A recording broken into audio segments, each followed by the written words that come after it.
Thank you, Commissioners Uyeda and Peirce. Thank you so much.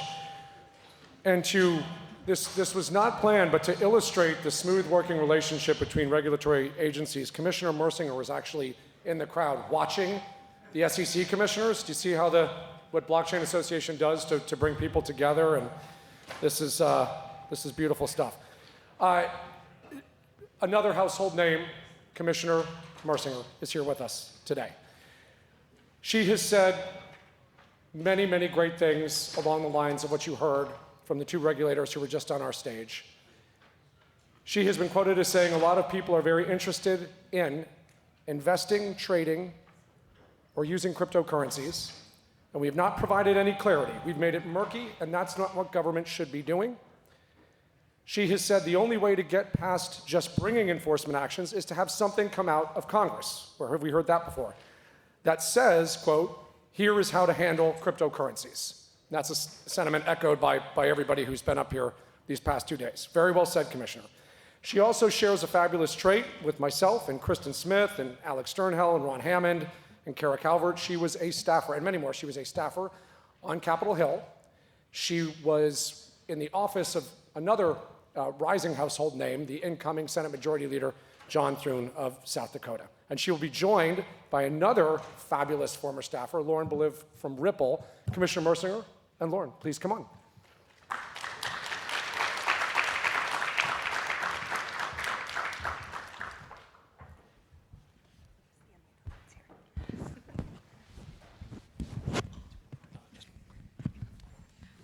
Hello. Hello. My name is Lauren Belive. I'm the head of U.S. policy at Ripple, and I am thrilled to be here this afternoon. It's so wonderful to see so many new and familiar faces, and thank you to BA for hosting such an august event, and especially thank you to you, Commissioner.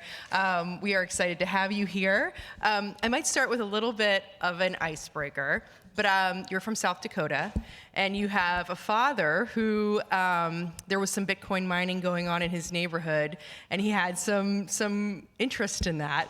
I'd love for you to share the story and talk about how your interest in crypto has grown in this space, and a little bit more about yourself. Yeah, absolutely. And I'll start with my boring disclaimer that the views I express today are my own and not necessarily those of the commission or my fellow commissioners. So yeah, you know that crypto is here to stay when my small county in South Dakota gets a Bitcoin mining facility, which has been very confusing to my father and others. You know, they're still trying to figure out how to use text on their phones. So, and when this came about, my dad called and he said, you know, I don't know what they think they're going to find underground. There's nothing under that soil. I don't know what they're mining for. So it was a great opportunity to practice my ability to educate him on, you know, what is Bitcoin, what's cryptocurrency, why is this important, what's the technology behind it, and why is it growing, and you're hearing more and more about it, and you're seeing more mining and tokens come online and more investors. So it's certainly, it's you know, a household discussion now, even back home in South Dakota. And I have assured him that nobody is going to dig up any land, and that it's just computers, so he has nothing to worry about. I love it. Excellent, excellent. Well, I'd love to hear a little bit about your career. How did you grow from a Hill staffer into the CFTC, and how did you get involved in this space? Yeah, so it's interesting, my background, my father's a farmer, and my mom worked at a community bank. And so a lot of times when people say, why the CFTC? I kind of think, well, I probably have this really unique perspective that fits directly within our remit. You know, our base contracts, the markets where we started were agricultural futures markets, and we really have grown into, you know, a number of financial products as well. So I kind of have this unique background that really fit what we do at the CFTC. But I did come out to DC to work on Capitol Hill. I started out with, at the time, my home state congressman. South Dakota only has 3 members. They have 1 member of Congress and 2 senators. So working in the House of Representatives for a single member state was like being a 3rd senator, but half the staff and half the budget. So we worked on everything. Everybody was all hands on deck. My former boss, John Thune, eventually went to the Senate. while I was there, I actually went to law school at night, and I was trying to do what I could during the day at work, but be able to leave and go to school at night. And at one point, somebody had left the office, and they were handling financial services. And they said to me, "Can you handle financial services? Don't worry, it's really easy. You only have to meet with the bankers and the credit unions. They only come in once a year. That's all you have to do."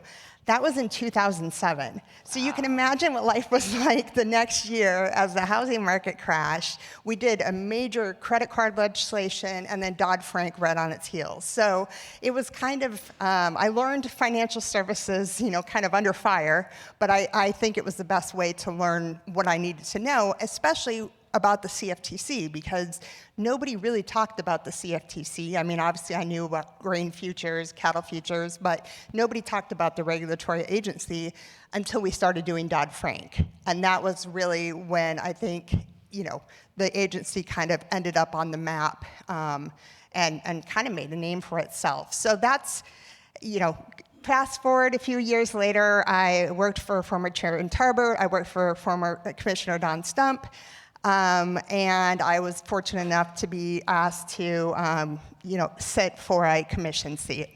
Excellent. Well, that's actually a perfect segue, because one of the missions, or the mission of the CFTC, includes protecting markets and fostering open and transparent markets. How do you see this evolution of this fast-growing blockchain cryptocurrency industry playing into that vision and mission?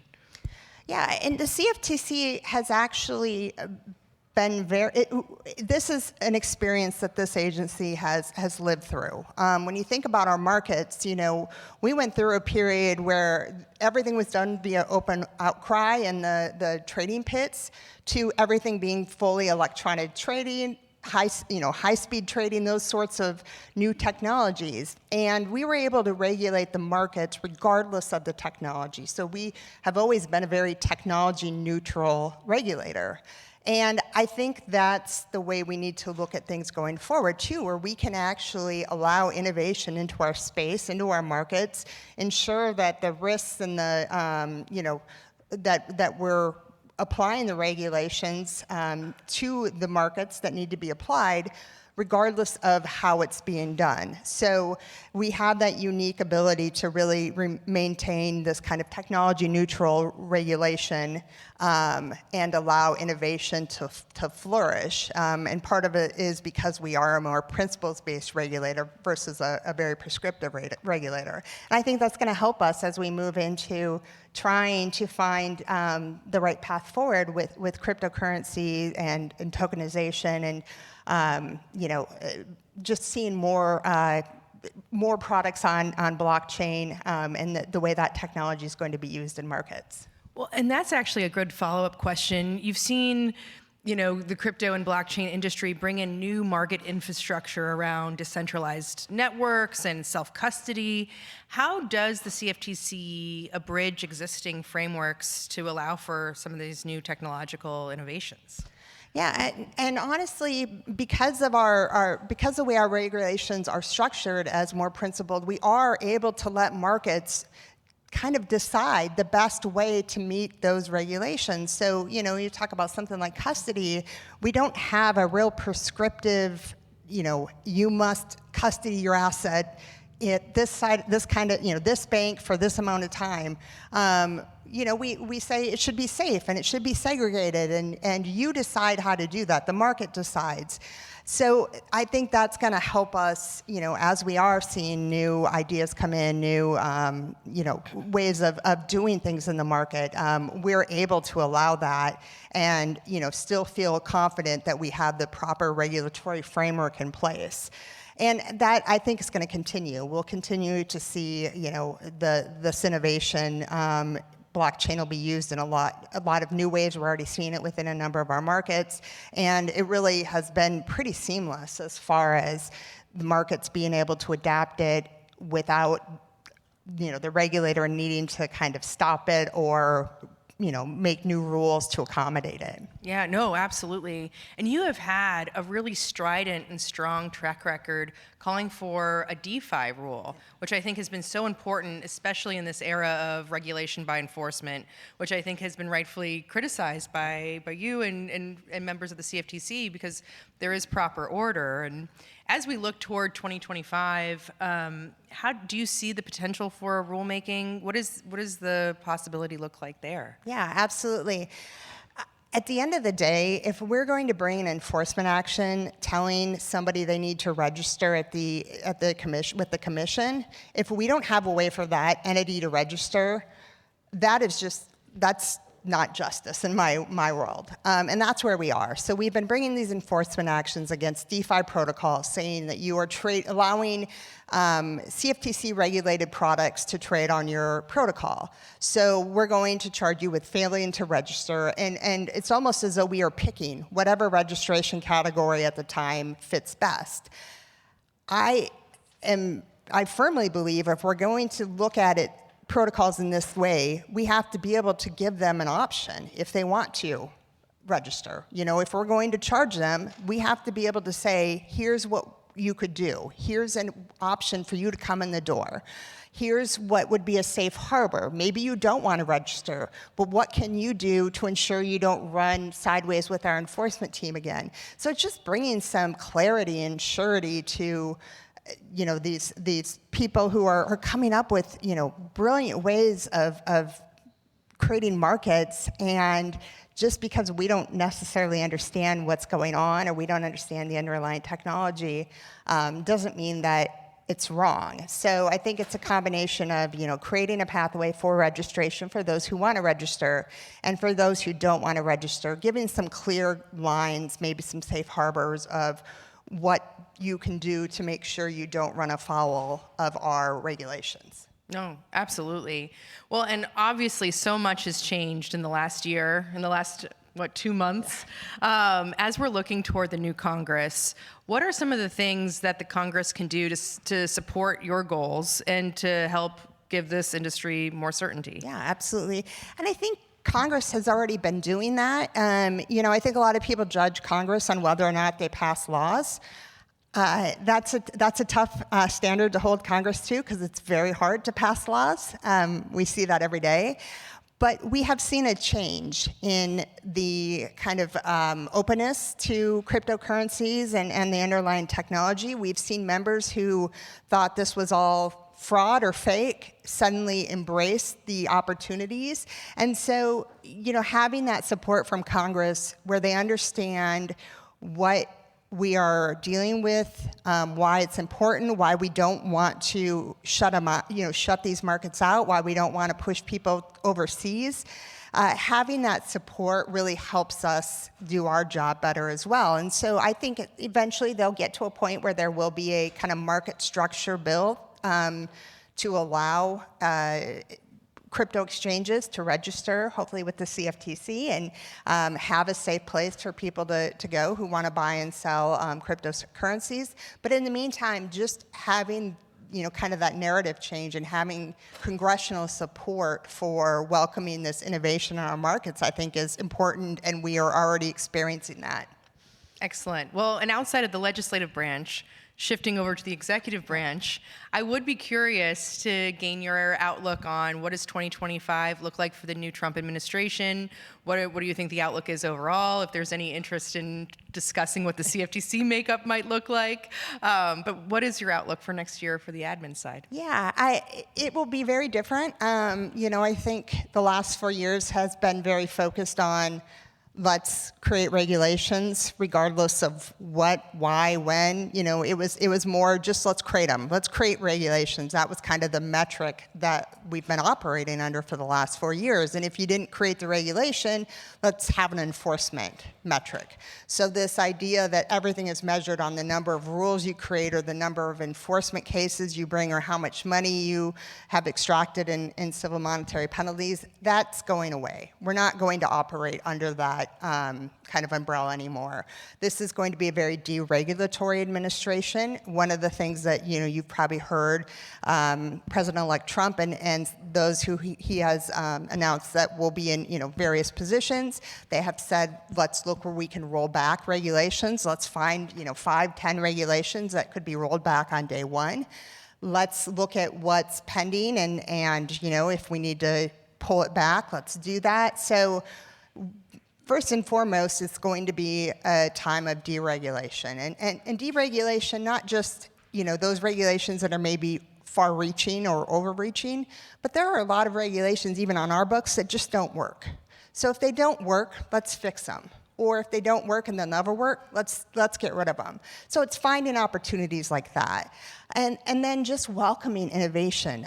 We have really slowly shut the door on innovation. I've experienced that at the agency under former Chairman Chris Giancarlo and former Chairman Heath Tarbert. We had a very robust, what was called Lab CFTC, which was kind of our technology arm. That has shrunk significantly. We need to reinvigorate that office and use it for its intended purpose, which is letting innovation come in the door so we can find out what they're working on, and we can work as partners rather than, as adversaries. And then I think the enforcement piece to this is going to change too. And that's not saying that enforcement is going away. What enforcement will focus on is fraud, like they should. There is so much, there are a lot of bad actors out there. Our enforcement team has more than enough work just going after the bad actors, that they don't need to be focused on, regulation, people who maybe do things a little bit, wrong, or maybe they had a slip up in their reporting, or, maybe there's a question around how they would register. Let's go after the bad actors. Let's go after the bad guys and try to clear those folks out of the marketplace so that you can have legitimate actors doing what they do best. So I think that'll be probably the biggest changes that you will see at the agency. Well, I'm so happy you mentioned Lab CFTC. It's something I think this industry would love to know, as that may expand in the future. How does industry engage with the CFTC around kind of the innovation efforts? Yeah, no, I think it has to expand. We need to have that door open so that we can have innovators come in. What's interesting, and one of the great benefits of Lab CFTC before we kind of whittled it down, was it wasn't only about people who were coming into our markets with new innovation, new technology, creating new efficiencies and better ways to operate our markets. They were also coming in with ideas for us to do our job better. So they were coming in with suggestions on how we can better, police markets, how we can better, do surveillance. So it wasn't just about people who wanted to be in our markets. It was people who had ways for us to do our job better and be more efficient. And that's just as important. So, having that open door. The other great thing about, a Lab CFTC is they know who to bring into the room. So if you're going to have a conversation, who should be in the room? There's no way for, any one entity coming in to know that. And it's not like you can get on a loudspeaker and say throughout the building, please come to this room if you are interested in this technology. But having those experts in Lab CFTC who know who the people are that should be part of the conversation, bringing them together and being able to touch a number of different areas within the agency through one meeting is critical, and I really hope that that's kind of a day one priority for the incoming administration. I love that. Well, Dave touched on this a little bit in the introduction, but I feel like hearing it from the source, how do you see in the incoming administration, how will the SEC and the CFTC work together? Are they frenemies? Are they partners? Are they completely isolated? What does the future look like? We'll be partners, and we should be partners. And there's a lot of opportunity there. I think, even waiting to see what Congress is able to do on a market structure bill, there are things we can do right away between the two agencies. We can sit down and discuss what right now on the table, qualifies as a commodity, what qualifies as a security, what's a framework where we would make those decisions. Right now, that has been 100% within our enforcement teams. They're clearly doing some analysis to decide what they're determining as a security or commodity. Why can't that be public? Why can't the two agencies sit down and come up with a public framework that we can share broadly so that people have some clarity and some transparency around what we're doing? That doesn't take an act of Congress. And Commissioner Peirce and Commissioner Ueda, they're great. We know them well. We're happy to work with them, and I think that it's going to be a much different relationship between the two agencies going forward. Excellent, excellent. Well, I have one more question, yes. And then I'd love to open it to this room if anyone has questions to ask the commissioner. But I think this is a kind of a look ahead. We have a new Congress coming in. We have a new batch of policymakers and lawmakers. What do you think are key lessons and key takeaways that they can take with them as they look toward future regulation development from the crypto industry in the last 10 years? Yeah, I think there's a couple things. One is this idea that we need to be partners, not adversaries. And I think the way government has really approached crypto, up until recently, has almost been with a lot of skepticism and almost with this idea of, well, let's just shut this down because we don't understand it. I think an important lesson learned has been that people are very interested in these markets. They want to be involved. People want to buy and sell crypto. They want to be part of the movement.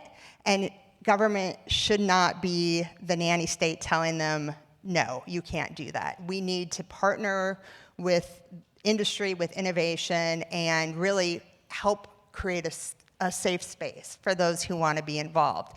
And I think the other piece to that is this idea that we just need to be more public whether it's through regulation or whatever we're doing as a government. We're not an insulated entity. This idea that we can't share information, we can't tell people what regulations we're working on, or we can't show you what it looks like until we publish it in the Federal Register, to me that's absurd. We need to be more public-facing, more transparent, have more public discussions, and not try to operate in a vacuum. And so I think that's the other lesson that all of us should take forward from the government, is that, we are here to serve the people, but in order to do that, we need to have our doors open. I love that. And it's not just limited to crypto. I think that's a good philosophy for how the government should relate to most things. Yeah, absolutely. Well, thank you so much. Yeah. I did want to turn it to the audience in case there are any questions. Please raise your hand. I always joke, and you probably heard this before, but I have 4 kids, and so I get crazy questions every night at dinner. So there is nothing you can ask me that I won't be able to answer. It might not be a logical answer, but I'm pretty good on my feet with random questions. So whatever you want to throw out there, I will answer it.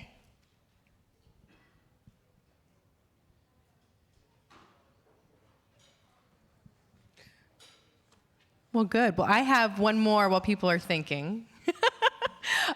So obviously, crypto is a global industry.